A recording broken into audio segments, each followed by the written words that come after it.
Hello, I'm Matt Lewis with MLF Legal, and again we're talking about general terms and issues in the workers' compensation system.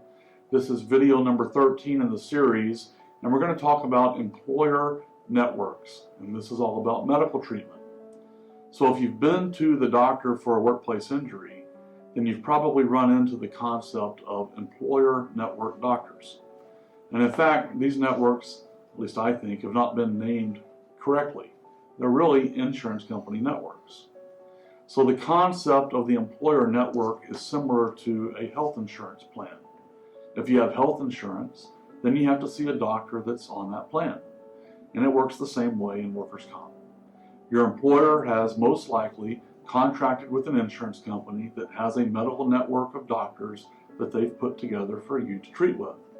And you're going to have to pick a doctor off of that insurance company list of doctors to treat your injuries. Now, if your employer did not choose a plan with a network of doctors, then you get to go to any doctor that's willing to treat you for your injury. And if your employer chose an insurance plan that included a network of doctors, then you have to get treatment from one of the doctors on that list. Now, what doctors are generally in these networks?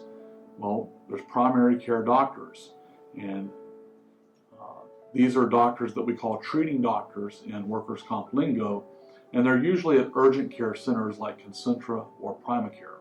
And you'll even see CareNow in these networks. Now, our clients have historically described situations where there is very little actual medical treatment. There's delays in getting the right testing and imaging, and a quick kick to the curb while you're still in pain and unable to function like you could before you got hurt. And this is the number one reason why injured workers need to see a lawyer. In most networks, there are doctors available who care about the patient and want you to get the right medical treatment. But nobody ever tells you about those doctors. Sometimes they're not even included in the list of the doctors available to you that you get from the insurance company. But we know those guys and can help you find them. You are allowed a change of doctor in the network, at least one. There's a rule on that. And this is accomplished by notifying the adjuster of the new choice of doctor. Now, some networks require that you fill out a form, others just an email or a phone call to the adjuster. But it all depends on each network's rules. So if you find yourself at a dock in the box, or maybe you've already been kicked to the curb, then we want to be your law firm. Remember to work safe, but if accidents happen, call MLF Legal.